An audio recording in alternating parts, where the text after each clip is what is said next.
নমস্কার সবাইকে। বিধির গল্প পাঠ চ্যানেলে সবাইকে স্বাগত। আজকের নিবেদন বিভূতিভূষণ বন্দ্যোপাধ্যায়ের লেখা ছোট গল্প বামা। তবে আজকের গল্প শুরু করার আগে আমার চ্যানেলে যারা নতুন তারা চ্যানেলটিকে অবশ্যই সাবস্ক্রাইব করে পাশে থাকা বেল আইকনটি অবশ্যই প্রেস করবেন। তবে আমার দেওয়া গল্পের নোটিফিকেশন সবার আগে আপনাদের কাছে পৌঁছাবে। শুরু করছি আজকের গল্প।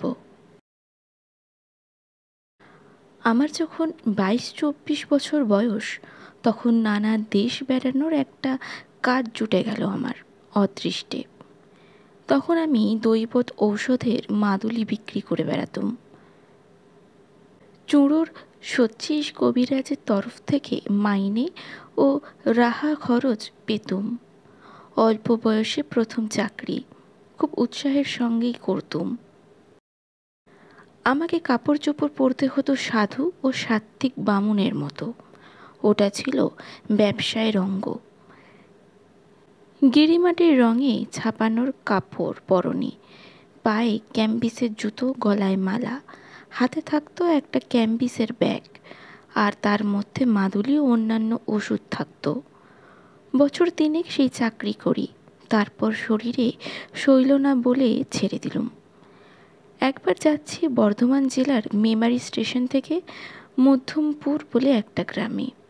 এটা মাদুলি বিক্রির জন্য নয়, মক্ষমপুরে সচ্চিশ কবিরাজের শ্বশুরবাড়ি ছিল। সেখানে কার জমি জমার ওয়ারিশান দাঁড়িয়েছিলেন সচ্চিশবাবু। শ্বশুরের ছেলেপুলে না থাকায় আমাকে পাঠিয়েছিলেন পৌষ কৃস্তির সময় জমি জমায় খাজনা যতটা পারি আদায় করে আনতে। কিন্তু তা হলেও পরনে আমার গেরুয়া কাপড়, হাতে মাদুলি ও ওষুধ ভরা ক্যাম্বিসের ব্যাগ ইত্যাদি সবই ছিল। যদি পথ ঘাটে কিছু বিক্রি হয়ে যায়, কমিশনটা তো আমি পাবো। কখনো ও অঞ্চলে যাইনি। মেমারি স্টেশনে নেমে বেলা 2টোর সময় হাঁটছি, আর পথ ফুরোয় না। এক জায়গায় একটা ছোট বাজার পড়ল, সেখানে কিছু খেয়ে আবার পথে হাঁটি। গ্রামে গ্রামে ওষুধ বিক্রি করে বেশ কিছু রোজগারও করা গেল। দেরিও হলো বিশেষ করে সেই জন্যই। আর একটা বাজার পড়ল, সেখানে দোকানদারদের কাছে শুনলুম আমার গন্তব্য অন্তত রাত 9টা বাজবে। কিন্তু সকলেই বললে সন্ধ্যের আগে গিয়ে আর পথ হাঁটবেন না ঠাকুরমশাই। এইসব দেশে ফুসরে ডাকাতের বড় ভয়। বিদেশি দেখলে মার ধরে যথা সর্বস্ব কেড়ে নেয়। প্রায় বনের ধারে বড় বড় মাঠের মধ্যে ঘাপটি মেরে বসে থাকে। সাবধান, একটা দিঘি পড়বে মাঠের মধ্যে ক্রোশ 3 দূরে। জায়গাটা ভালো নয়। বড় বড় মাঠের উপর দিয়ে রাস্তা। সন্ধ্যা প্রায় হয়। এমন সময় দূরে একটা তাল গাছ ঘেরা দিঘি দেখা গেল বটে। আমার বুক ঢিপ ঢিপ করে উঠল। দিঘির ওপাশে সঞ্জয়পুর বলে একটা গ্রাম। সেখানেই রাত্রের জন্যে আশ্রয় নেওয়ার কথা বাজারে বলে দিয়েছিল। কিন্তু সন্ধ্যা তো হয়েই গেল। তাল দিঘির এদিকে অন্ধকার হবার দেরি নেই। কোথায় বা সঞ্জয়পুর, কোথায় বা কি? মনে ভারী ভয় হলো। কি করি এখন? সঙ্গে মাদুলি ও ওষুধ বিক্রির দরুন অনেক টাকা।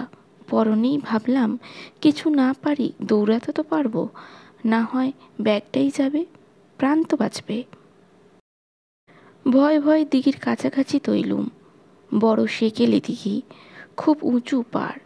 পাড়ের দুধারে বড় বড় তাল গাছের সারি, তার ধার দিয়েই রাস্তা। দিঘির পাড়ে কিন্তু লোকজনের সম্পর্ক নেই। যে ভয় করেছিলুম দেখলুম সবই ভুয়ো।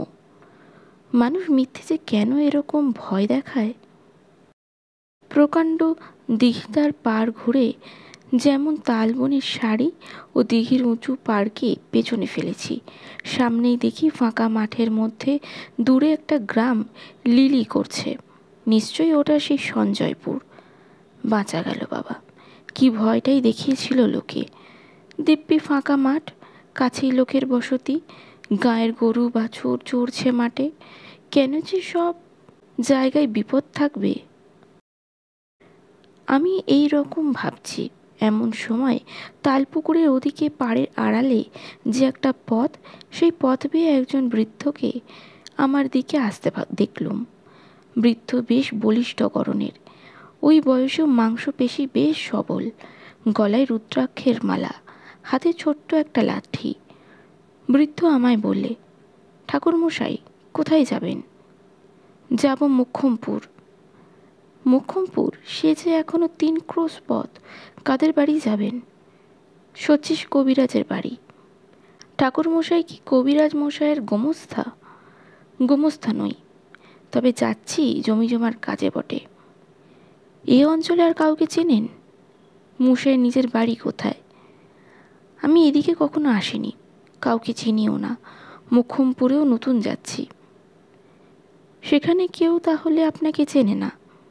না, কে চিনবে? আমার এই কথায় আমার যেন মনে হলো বুড়োটা একটু ভাবলে, তারপর আমায় বললে, কিছু যদি মনে না করেন একটা কথা বলি। রাত্রে আর দয়া করে আমার বাড়িতে পায়ের ধুলো দিন। আমরা যাতে বারুই, জল অচরণীয়, আপনার অসুবিধে হবে না। চণ্ডী মণ্ডপের পাশে বাইরের ঘর আছে, সেখানে থাকবেন, রান্না বান্না করে খাবেন। আসুন দয়া করে। আমি বৃদ্ধের কথায় ভারী সন্তুষ্ট হলাম। সত্যি তো, সেকেলের লোকেরা অন্য ধরনের শিক্ষায় মানুষ। অতিথি অজ্ঞতদের সেবা করতেই তাদের তৃপ্তি। বৃদ্ধের এই প্রস্তাব না করলে রাঢ় অঞ্চলে অজানা মিঠো পথ বেয়ে এই সমূহ আঁধার রাত্রে আমার যেতে তো হতো মোক্ষমপুরে, 3 ক্রোশ হেঁটেই। গ্রামের পূর্ব প্রান্তে বড় মাঠের ধারে বৃদ্ধের বাড়ি। বৃদ্ধের নাম নফরচন্দ্র দাস। আমি চণ্ডীমণ্ডপে গিয়ে উঠতেই একটা কুকুর ঘেউ ঘেউ করে উঠল। কুকুরের এই ডাকটা আমার ভালো লাগলো না। এর আমি কোনো কারণ দিতে পারবো না, কিন্তু এই কুকুরের চিৎকারে যেন একটা ছন্ন ছাড়া অমঙ্গলজনক অর্থ আছে।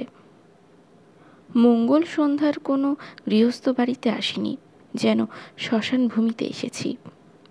বৃদ্ধের বাড়ি দেখে মনে হলো বেশ অবস্থাপন্ন গৃহস্থ। বাড়ির উঠোনে সারি সারি 3টে বড় বড় ধানের গোলা, গোলার সঙ্গে প্রকাণ্ড গোয়াল ঘর, বলদ ও গাইয়ে প্রায় 20-22টা। অন্তঃপুরের দিকে 4খানা বড় বড় 8 চালার ঘর, বাইরে এই চণ্ডীমণ্ডপ ও তার পাশে একখানা কুঠির। আমার কথাটা ভালো করে বুঝতে গেলে এই কুঠিরটার কথা আর একটু ভালো করে শুনতে হবে।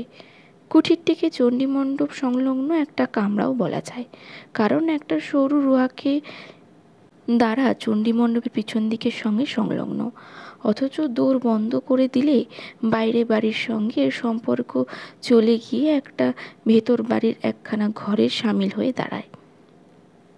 আমার বাসা দেওয়া হলো এই কুঠিরে। কুঠিরের একপাশে ছোট্ট একটা চালা, সেখানে আমার রান্নার আয়োজন করে দিয়েছে। হাত মুখ ধুয়ে সুস্থ হয়ে আমি বিশ্রাম করছি। গৃহস্বামী এসে বললে, ঠাকুরমশাই, রান্না চাপান, এত রাত করবেন কেন? আমি রান্না চালায় বসে রান্না চড়িয়ে দিয়ে যাচ্ছি। এমন সময় দেখি একটি বাড়ির বউ ভেতর থেকে এক গাছা ঝাঁটা হাতে এসে আমার রান্না চালার সামনে দিয়ে ঢুকলো ও ঝাঁট দিতে লাগলো। কুঠুরির দরজা খোলা। আমি সেখানে বসে সেখান থেকে কুঠুরির ভিতরে দেখা যায়। আমি 2-1বার বিস্ময়ের সঙ্গে দেখলুম বউটি ঝাঁট দিতে দিতে আমার দিকে চেয়ে চেয়ে দেখছে। 2-3বার ভালো করে লক্ষ্য করে মনে হলো বউটি ইচ্ছে করেই আমার দিকে অমন করে চাইছে। আমি দস্তুর মতো অবাক হয়ে গেলাম। ব্যাপার কি? সম্পূর্ণ অপরিচিতা মেয়ে, পল্লীর গৃহস্থ বধূ, এমন ব্যবহার তো ভালো নয়। কি হাঙ্গামায় আবার পড়ে যাব রে বাবা! কর্তাকে কাছে বসিয়ে রাঁধতে রাঁধতে গল্প করব নাকি? এমন সময় বউটি ঝাঁট শেষ করে চলে গেল, কিন্তু বোধ হয় 5 মিনিট পরেই আবার এলো। দেখে মনে হলো সে যেন খুব ব্যস্ত, উদ্বিগ্ন, উত্তেজিত। এবারও সে কুঠিরের মধ্যে ঢুকে এটা ওটা সরাতে লাগলো এবং আমার দিকে চাইতে লাগলো। তারপর হঠাৎ রান্না চালার দরজায় এসে চকিত দৃষ্টিতে চারিদিক চেয়ে কেউ নেই দেখে আমার দিকে আরও সরে এলো এবং নিম্ন স্বরে বললে, ঠাকুরমশাই, আপনি এক্ষুনি এখান থেকে পালান, না হলে আপনি ভয়ানক বিপদে পড়বেন। এরা ফুঁসুরে ডাকাত, রাত্রে আপনাকে মেরে ফেলবে। বলেই চট করে বাড়ির মধ্যে চলে গেল। শুনে তো আর আমি নেই, হাতের খুন্তি হাতেই রইল। সমস্ত শরীর যেন বিদ্যুৎ খেলে গেল, আর সারা হাত পা অবশ ও ঝিমঝিম করতে লাগলো। বলে কি, দিব্যি গেরস্ত বাড়ি, গোলাপালা, ঘরদোর, ডাকাত কীরকম! কিন্তু পালাবই বা কেমন করে? এখন বেশ রাত হয়েছে, সামনে চণ্ডী মণ্ডপে বৃদ্ধ বসে লোকজনের সঙ্গে কথা কইছে। ওখান দিয়ে যেতে গেলেই তো সন্দেহ করবে। কাঠের মতো আড়ষ্ট হয়ে গিয়েছি একেবারে, হাতে পায়ে জোর নাই, কিছু ভাববারও শক্তি লোপ পেয়েছে। মিনিট পাঁচেক এমনিভাবেই কাটলো। এমন সময় দেখি বউটি আবার আর একটি কাজ কুঠিরের মধ্যে ঢুকে খোলা দরজা দিয়ে আমার দিকে চেয়ে দাঁড়িয়ে রইল। মেয়েটি কথা বলার পূর্বেই আমি বললুম, তুমি যে হও, তুমি পরম দয়াময়ী, বলে দাও কোন পথ দিয়ে পালাবো। বউটি চাপা গলায় বললে, সেই জন্যই এলুম, সব দেখে এলুম, পালাবার পথ নেই, ওরা ঘাঁটি আগলে রেখেছে। আমি বললুম, তবে উপায়? মেয়েটি বললে, একটা মাত্র উপায় আছে, তাও আমি ভেবে এসেছি। আমি এ বাড়িতে আর ব্রহ্মহত্যা হতে দেব না। অনেক সহ্য করেছি, আর কত করব? না, দাঁড়ান ঠাকুরমশাই, আর আরেকবার বাড়ির মধ্যে থেকে দেখে আসি, নইলে সন্দেহ করবে। মিনিট পাঁচেক পরে বউটি আবার এলো। চকিত দৃষ্টিতে চারিদিকে চেয়ে বললে, শুনুন আমার উপায়, এই কথা কটা মনে রাখুন, মনে যদি রাখতে পারেন তবে বাঁচতে পারবে। আমার নাম বামা, আমি বাড়ির মেজ বউ, আমার বাপের বাড়ি গ্রামের, নাম কুসুমপুর, জেলা বর্ধমান, থানা রায়না। আমার বাপের নাম হরিদাস মজুমদার, জ্যাঠামশাইয়ের নাম পাঁচকুড়ি মজুমদার। আমার দুই বোন, আমার দিদির নাম খান্তমণি, বিয়ে হয়েছে সমন্তপুর তেওটা, বর্ধমান জেলা। শ্বশুরের নাম দুর্লভ দাস, সবাই যাতে বাড়ুই। আমার বাবা জ্যাঠামশাই সব বেঁচে আছেন, কিন্তু মা নেই। আমার তখন বুদ্ধি লোপ পেতে বসেছে, যা বলে মেয়েটি তাই করতে চাই। এতে কি হবে? বউটি কিন্তু একবার বাড়ির মধ্যে যায়, আবার অল্প 2 মিনিটের জন্য ফিরে এসে আমায় তালিম দিয়ে যায়। মনে আছে তো জ্যাঠামশাইয়ের নাম কি? আমি বললুম, হরিদাস মজুমদার।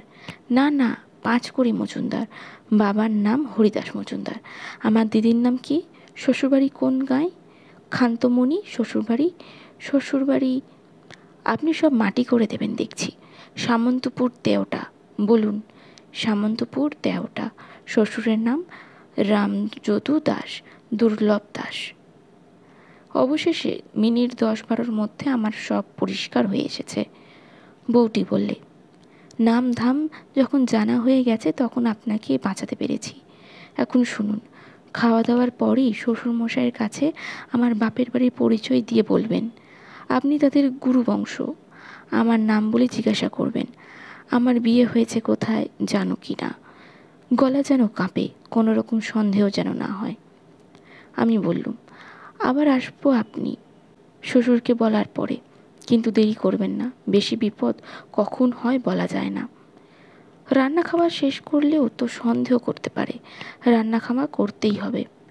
রাত্রের অন্ধকার যখন বেশ ঘন হয়ে এসেছে, রাত আন্দাজ 10টার কম নয়, আহারাদির পর নিজের কুঠুরিতে বসেছি, আর আমার মনে হচ্ছে এবারই সবাই যেন খাঁড়ায় দম দিচ্ছে, শান দিচ্ছে আমার গলাটি কাটবার জন্য।